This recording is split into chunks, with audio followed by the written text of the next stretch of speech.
स्वागत है आपका आज की इस नई वीडियो में। इस वीडियो से पहले मैंने आपके लिए भौतिक और रासायनिक परिवर्तन समझाया। भौतिक रासायनिक परिवर्तन के बाद रासायनिक अभिक्रिया किन्हें कहते हैं और रासायनिक समीकरण किसे कहते हैं, इसके बारे में समझा। आज हम ये समझेंगे कि रासायनिक समीकरण कैसे लिखते हैं, अर्थात रासायनिक समीकरण लिखने की विधि। रासायनिक समीकरण को लिखने की एक विधि है। उन बिंदुओं को हम अगर समझ गए तो रासायनिक समीकरण बड़ी आसानी से लिख सकते हैं। रासायनिक समीकरणों को लिखने से पहले हमारे लिए तत्व याद होने चाहिए। तत्व अत्यंत महत्वपूर्ण है, अर्थात हम कह सकते हैं कि केमिस्ट्री का जो आधार है, जो रासायनिक विज्ञान का आधार, उनके तत्व ही हैं। जब तक हमें तत्व याद नहीं होंगे तब तक ना तो हमें सूत्र याद होंगे और ना तो हम अभिक्रिया समझ में आएगी, रासायनिक अभिक्रिया किस प्रकार से हो रही है, ना तो हम संतुलित करना सीख पाएंगे। कब तक? जब तक हमें तत्व याद नहीं होंगे। इसलिए बस मैं यही कहूँगा, यदि आपको रासायनिक विज्ञान समझना है तो सबसे पहली बात अपने दिमाग में सेट करो कि आपके लिए तत्व याद होने चाहिए। मैं कुछ महत्वपूर्ण तत्व लिख रहा हूँ जो इनके लिए हमेशा प्रयोग में लेते हैं। पूरे सारणी सभी तत्वों के बारे में मैं अलग से एक वीडियो बनाऊंगा, तो उस सारणी के बारे में उसमें समझाऊंगा। जो तत्व हमारे लिए महत्वपूर्ण है उन तत्वों के लिए यहाँ लिख रहा हूँ, उन्हें आप याद कर लेना। मैं सही कहता हूँ कि आपके लिए अभिक्रिया करना बड़ी आसानी से समझ में आ जाएगी। देखेंगे, पहले तत्वों पर ध्यान देते हैं। कौन कौन से तत्व हैं जिन्हें याद करना हमें आवश्यक है।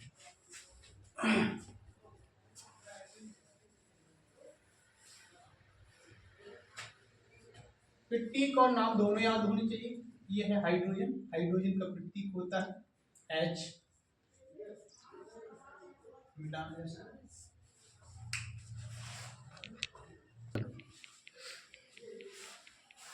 ये रहे आपके तत्व।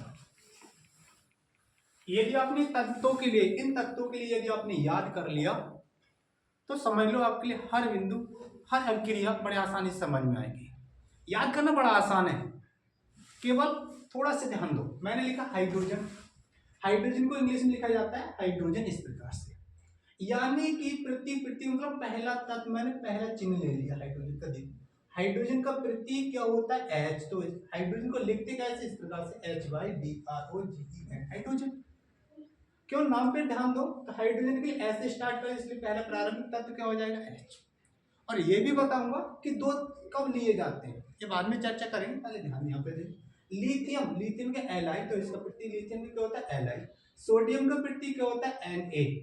और बेरिलियम का प्रतीक होता है Be। कैल्शियम का प्रतीक होता है Ca। नाइट्रोजन का होता है N। जिंक का होता है Zn। कॉपर का होता है Cu और ऑक्सीजन का होता है O। इसी प्रकार से यहाँ पर देखो पोटेशियम, पोटेशियम का होता है K। क्लोरीन का होता है Cl। ब्रोमीन का होता है Br। आयोडीन का होता है I। एल्यूमिनियम का होता है Al। फास्फोरस का होता है P और मैग्नीशियम का होता है Mg। मैग्नीज का होता है Mn। यदि आपको ये तत्व याद हो गए तो सही कहता हूँ कि आपको अभिक्रियाओं के नाम और अणुसूत्र बड़े आसानी से आपको याद हो जाएंगे। अब हमें सीखना ये कि अभिक्रिया कैसे होंगी। अभिक्रिया होंगे, जब अभिक्रिया को करना थोड़ा सा हम और लिखते हैं, बेसिक ही है, उसे और याद करना। फिर आपके लिए बता दूंगा रासायनिक समीकरण हम कैसे लिखते हैं और कैसे लिखी जाती है। वो क्या लिखेंगे? हमारे लिए इनके आवेश भी याद होनी चाहिए। सबसे पहली बात आपको तत्व याद हो। जब तत्व याद नहीं होंगे तब तक समझ में ये तो बात निश्चित है। तो मैं आवेश बताता हूँ। आवेश थोड़ी सी मैं नहीं, उन्हीं आवेश के बारे में बताऊंगा जो आपके लिए महत्वपूर्ण है। ध्यान देंगे, जैसे ये रहा सोडियम। सोडियम प्लस का एक आवेश होता है। जब एक आवेश लग जाता है जिसमें केवल सोडियम, जिसमें मैंने आवेश नहीं लगाया उस समय था सोडियम परमाणु, मैंने इस पर आयन लगा दिया तो इसका नाम हो गया सोडियम आयन। तो आप याद करेंगे इसके लिए, ये है आपका सोडियम आयन। सोडियम आयन है। सोडियम आयन का मतलब सोडियम पर एक प्लस आवेश होता है। अगला पोटेशियम आयन। पोटेशियम आयन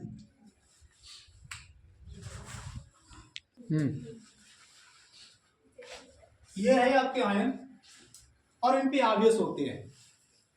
जैसा कि मैंने आपके लिए थोड़ी देर पहले ये बताया, आपको हर तत्व का सबसे पहली बात ये नाम याद होने चाहिए। यदि आपको नाम याद है तो उस अणुसूत्र का आपको नाम रटने की जरूरत नहीं है। यदि नाम सामने आ जाएगा तो आप अणुसूत्र को लिए लिख दोगे, अगर अणुसूत्र आपके सामने आ जाएगा तो आप उसका नाम बड़े आसानी से लिख दोगे। तो सबसे पहली बात मैं आपसे यही कहूंगा कि आपके लिए हर हालत में जो मैंने अभी आपके लिए समय लिख रखे हैं, हाई स्कूल के लिए इतनी काफी है। मतलब ये है आप इनसे ही सारी चीजें बड़े आसानी से समझ सकते हो। आपके लिए ये याद होनी चाहिए, सोडियम होता है, सोडियम पे एक आयन का होता है, प्लस का होता है। सोडियम में प्लस का एक है, इसलिए बोलते हैं सोडियम आयन।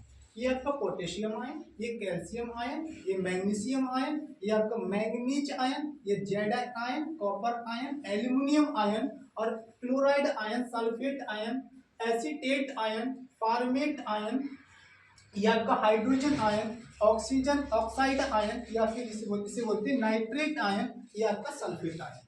आयन में इसीलिए बोल रहा हूँ, यहाँ पर आपके आयन है, धनायन हो या ऋणायन, केवल हम एक आयन शब्द बोल देते हैं। क्या बोल देते हैं? आयन शब्द। ये भी आपके लिए साथ साथ आपको ये भी पता होना चाहिए इसके प्रतीक क्या होते हैं। प्रतीक याद होना अति आवश्यक है। प्रतीक याद होने के साथ साथ उनके आवेश याद होने चाहिए। इतनी बात अगर आपको समझ में आएगी तो इसके बाद मैं आपको बताने जा रहा हूँ रासायनिक समीकरण लिखने की विधि। मैंने इसलिए आपके लिए पहले इसलिए बताया क्योंकि जब मैं आगे अपक्रिया करूंगा, उसे संतुलित करूंगा, तो आपके सारी बातें समझ में आएंगी, तो आप समझेंगे पॉइंट टू पॉइंट हम रासायनिक समीकरण को लिखते कैसे हैं। ध्यान दो, इसे नोट अवश्य कर लेना अपनी कॉपी में। देखेंगे तो रासायनिक समीकरण कैसे लिखते हैं, पॉइंट टू पॉइंट हम बात करेंगे। नंबर 1, रासायनिक समीकरण लिखते समय हमें अभिकारक का अणुसूत्र और जो नया उत्पाद बन रहा है उसका अणुसूत्र याद होना चाहिए। अभिकारक का अणुसूत्र आपको तभी याद होगा जब आपके लिए जो मैंने अभी थोड़ी देर पहले जो आयन लिखवाई थे, जब आपको वो आयन याद हो जाएंगे तो बड़े आसानी से अणुसूत्र भी याद हो जाएंगे। जब तक आप उन आयनों को याद नहीं करोगे तब तक आपको कोई भी अणुसूत्र मतलब अच्छी तरह से लंबे समय तक याद नहीं रहेगा।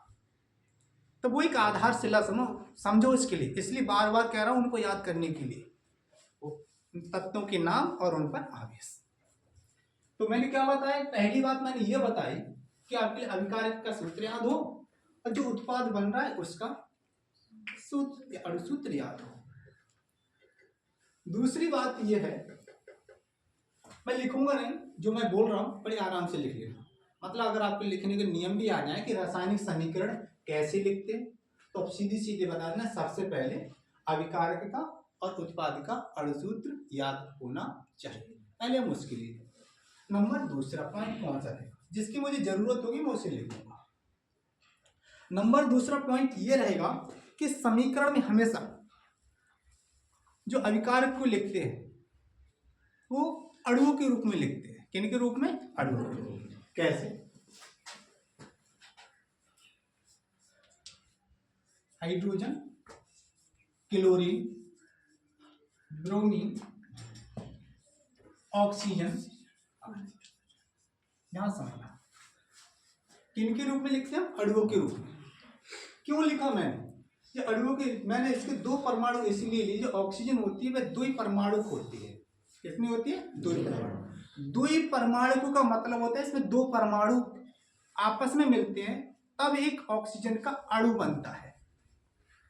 और बाकी जो तत्व होते हैं संकेतों के रूप में लिखते हैं। किन के रूप में? संकेतों के रूप में।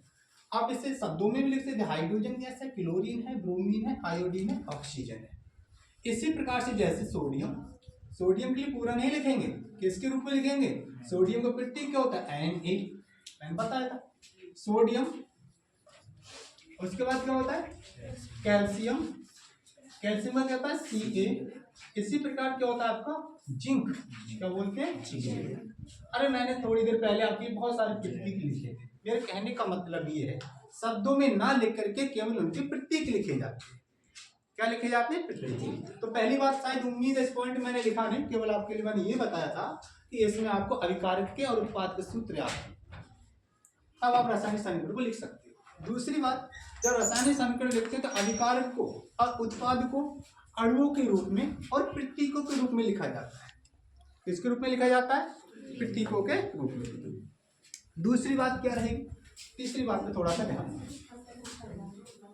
तीसरी बात आपकी यह है कि रासायनिक समीकरण को लिखते वक्त जो अभिकारक होता है, अभिकारक, मैंने इससे पहली वीडियो समझा भी दिया कि अभिकारक कैसे कहते हैं, फिर भी एक बार दोहरा दे रहा हूँ। किसी रासायनिक अभिक्रिया में प्रारंभ में भाग लेने वाले पदार्थों को अभिकारक कहते हैं। उन अभिकारकों से जो नया पदार्थ बनता है उसे उत्पाद कहते हैं। क्या कहते हैं उनके लिए? उत्पाद। तो अभिकारक कहने कहते हैं प्रारंभ में जिन पदार्थों को लेते हुए अभिकारक कहलाते हैं। सीधी सीधी बात ये है, जो नए पदार्थ बनते हुए क्या कहलाते हैं? उत्पाद। तो मैं समझाने की कोशिश ये करूंगा, जो बाईं ओर क्या लिखते हैं? अभिकारक, और दाईं ओर क्या लिखते हैं? उत्पाद। ध्यान दें। तो अभिक्रिया को हम प्रदर्शित करते हैं, प्रदर्शित करने के लिए तीर लगाते हैं, और इधर वाली साइड से लिखते हैं अभिकारक। इधर जो कुछ भी लिखा होता है वह क्या कहलाता है? अभिकारक। ये तीर ये प्रदर्शित कर रहे हैं इस अभिकारक से, इधर जो कुछ भी बनेगा दाईं ओर वह क्या कहलाता है? उत्पाद। क्या कहलाता है? उत्पाद। अभिकारक को मैंने पहले ही बता चुका हूं अणुओं के रूप में या फिर उसको संकेतों के रूप में। केवल समझाने की कोशिश ये कर रहा हूँ कि रासायनिक समीकरण जब हम लिख रहे हैं तो बाईं ओर अभिकारक और उसके दाईं ओर उत्पाद लिखा है। अभिक्रिया को प्रदर्शित करने के लिए हम तीर लगाते हैं। दूसरी, तुम कहोगे सर कि अभिकारक एक ही होते? नहीं, अभिकारक तो देखो बहुत होते हैं। अभिकारक मैं बता तो चुका हूँ, फिर भी ध्यान सुन। अगर हम एक या एक से अधिक, नंबर 3 में अभिकारक, नंबर चौथा बिंदु है सॉरी, नंबर 4 में जब एक या एक से ज्यादा अभिकारक लिखे जाए, कैसे? मान लीजिए मैंने मैग्नीशियम लिया। क्या लिया?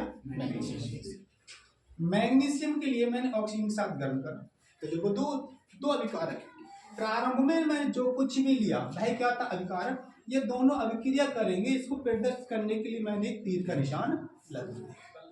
अगला इसको लिखना बता, इधर वाले साइड जो कुछ भी लिखा हुआ है वह क्या है? अभिकारक। उस अभिकारक का नाम है मैग्नीशियम। जो प्रतीक मैंने कहा याद कर लेगा, मैग्नीशियम जी क्या जी? आपका ऑक्सीजन। ये दोनों आपस में अभिक्रिया करेंगे तो क्या बनाएंगे? Magnesium oxide. क्या बनाएंगे? Magnesium oxide. यहाँ ऑक्सीजन के 2, यहाँ ऑक्सीजन का 1, इसलिए हम संतुलित करने के लिए आगे कितने लगा देंगे? 2। संतुलित करना मैं बताऊंगा, बस अगली वीडियो में बताऊंगा। केवल मेरा उद्देश्य आज रासायनिक समीकरण को बताने का है। आगे तो लगाने का है इसके ऑक्सीजन के, मैग्नीशियम के भी 2 हो गए और ऑक्सीजन के भी 2 हो गए। तो यहाँ पर भी कितने लगा दी मैंने? 2। तो यहाँ पर इधर वाली साइड से क्या लिखा है आपका? अभिकारक। इधर क्या लिखा हुआ है आपका? उत्पाद। मैंने जो कुछ भी लिखा वो प्रतीकों के रूप में लिखा। चाहेंगे आप तो इसका नाम लिख सकते हैं। इसका नाम क्या चाहिए? मैंने कहा था प्रतीक याद करना, मैग्नीशियम। इसका नाम क्या है? मैग्नीशियम। ये है मैग्नीशियम। ये क्या चीज आपको? ऑक्सीजन। ये आपका है ऑक्सीजन। ये क्या बनेगा आपका? Magnesium oxide. मैग्नीशियम ऑक्साइड दोनों मिलकर के क्या बना लिए दोनों ने? Magnesium oxide. Magnesium oxide. मैं बताने की कोशिश ये करी थी मैंने, जब आपके 2 अभिकारक लिखे जाए तो उनको प्लस चिन्ह लगा करके अगला अभिकारक लिख दिया जाता है। अगर इसी प्रकार से अगर दूसरा उत्पाद बनता तो उस उत्पाद को भी हम प्लस चिन्ह लगा करके आगे लिखते हैं। कौन से चिन्ह लगा करके? प्लस चिन्ह लगा करके हम आगे के लिए और लिख देते। मतलब जितने अभिकारक लिखो प्लस लगाते रहो, आराम से उनके लिए लिखते रहो, और जितने उत्पाद बने उनके लिए भी प्लस चिन्ह लगा करके आगे की तरफ लिखते रहो। ये बात है। 5वीं बात क्या रहेगी? लिख दूंगा, पहले इन्हें समझ लें। 5वें बिंदु में आपका ये रहेगा,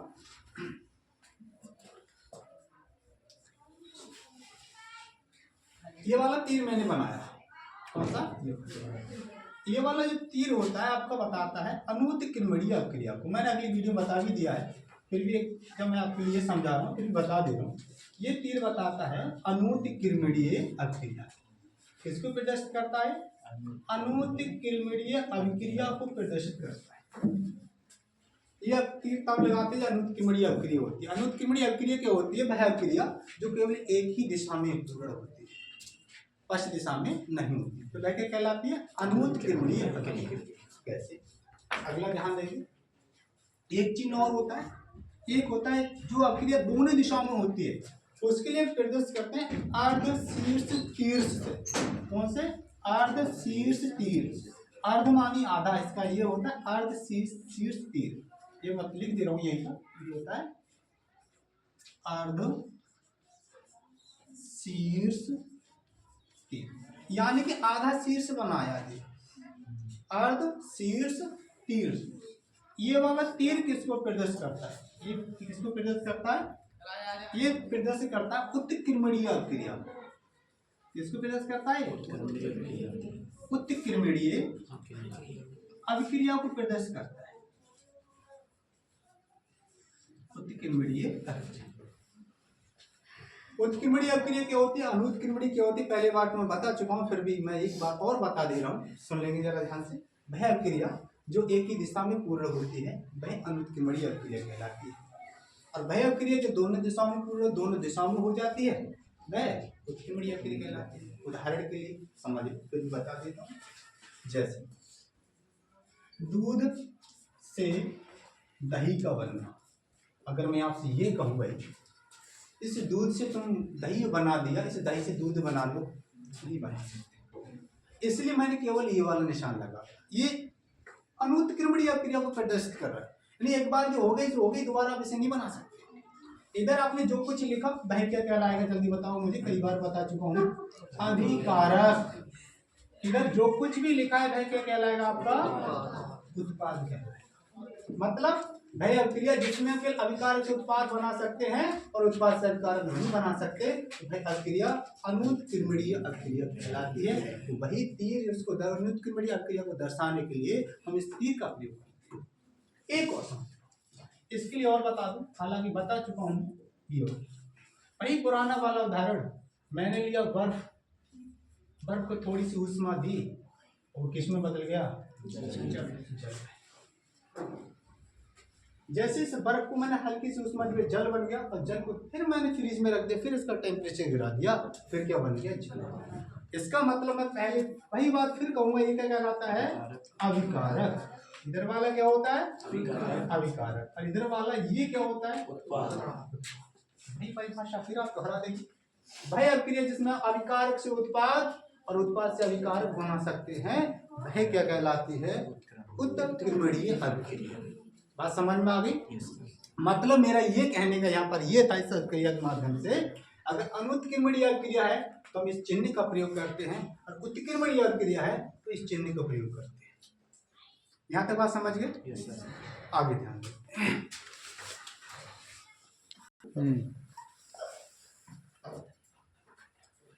ध्यान दें, मैंने इसलिए लिखा रोक के, जीडी ज्यादा बड़ी हो जाती है लेकिन वो थोड़ा समय लगता है इसलिए।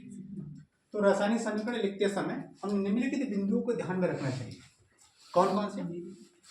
अभिकारक व उत्पाद के जो अणु सूत्र हैं वो हमें ज्ञात होने चाहिए, पहले बता चुका हूँ। अणु सूत्रों को प्रतीकों के रूप में लिखते हैं, शब्दों में नहीं लिखेंगे। किसके रूप में लिखेंगे? प्रतीकों के रूप में। अभिकारक को बाईं ओर लिखते हैं और उत्पाद को दाईं ओर लिखते हैं। अगर आपकी अभिक्रिया अनुत्क्रमणीय है तो ये वाला तीर लगा देना, और उत्क्रमणीय है तो ये वाला। चलो मैं एक एक करके एक उदाहरण समझ लें, फिर अपनी बात को रोकेंगे। नंबर 1, जैसे मिटा देता हूँ, ऊपर लिख दिया है, मिटा दूं?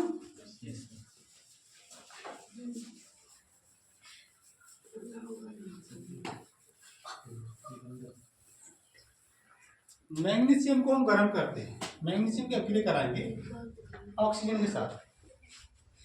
जो भी आप लिखें, जो कुछ भी लिखें उसका नाम अवश्य लिखें, जिससे कि हमें नाम याद हो जाता है। ठीक है? मैग्नीशियम लिखो, किनके साथ अभिक्रिया कराएंगे? ऑक्सीजन के साथ। जब इनके साथ अभिक्रिया कराएंगे तो क्या बनेगा? Magnesium oxide. अब ये बाद में बता दूंगा मैं किस प्रकार से, जब आगे हम अभिक्रिया करेंगे एक वीडियो ऐसे बनाऊंगा, आपको ये बताएंगे किस प्रकार से अभिक्रिया करेंगे। इन दोनों की अभिक्रिया कराएंगे तो क्या बनेगा? Magnesium oxide. अब हम अभिक्रिया को संतुलित कर लेंगे। दो ऑक्सीजन परमाणु यहाँ पर है, तो दो यहाँ लगाने के लिए आगे दो लगाते हैं, इसके नीचे दो नहीं लगाएंगे। आगे दो लगाने से मैग्नीशियम की दो हो गए, और यहाँ पर मैग्नीशियम कितना एक, इसलिए कितने लगा देंगे हम यहाँ पर दो।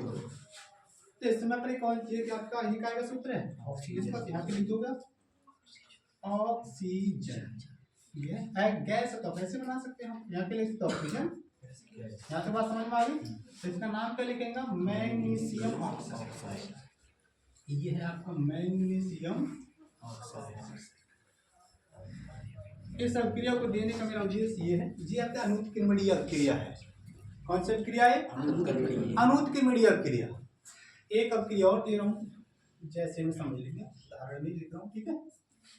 एक और समझ लो, बात करते हैं। नाइट्रोजन गैस, ये आपकी नाइट्रोजन है, नाइट्रोजन गैस,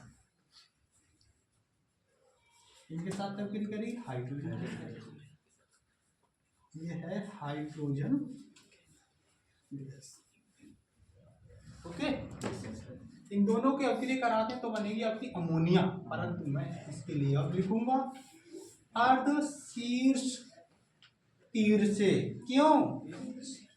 अभी बताऊंगा। ये बनेगा कि अमोनिया, मैंने यहाँ पे लिख दो, यहाँ पे लगा दूंगा दो, आगे दो लगाने से दो तीन से कितने हो गए 6, यहाँ कितने लगा दूंगा 3। संतुलित करना बताऊंगा, परेशान होने की आवश्यकता नहीं, केवल मैं आज रासायनिक समीकरण बताऊंगा। ये तीर मैंने लगाया, इसका मतलब ये हुआ कि नाइट्रोजन और हाइड्रोजन दोनों अभिक्रिया करके क्या बना सकते हैं अमोनिया, यानी कि NH3। और NH3 अपघटित होकर के टूट करके ये दोबारा फिर किस में बदल सकती है नाइट्रोजन और हाइड्रोजन में, नाइट्रोजन में और हाइड्रोजन बदल सकती है। इसलिए मैंने कौन सा चिन्ह लगाया ये वाला, ठीक है।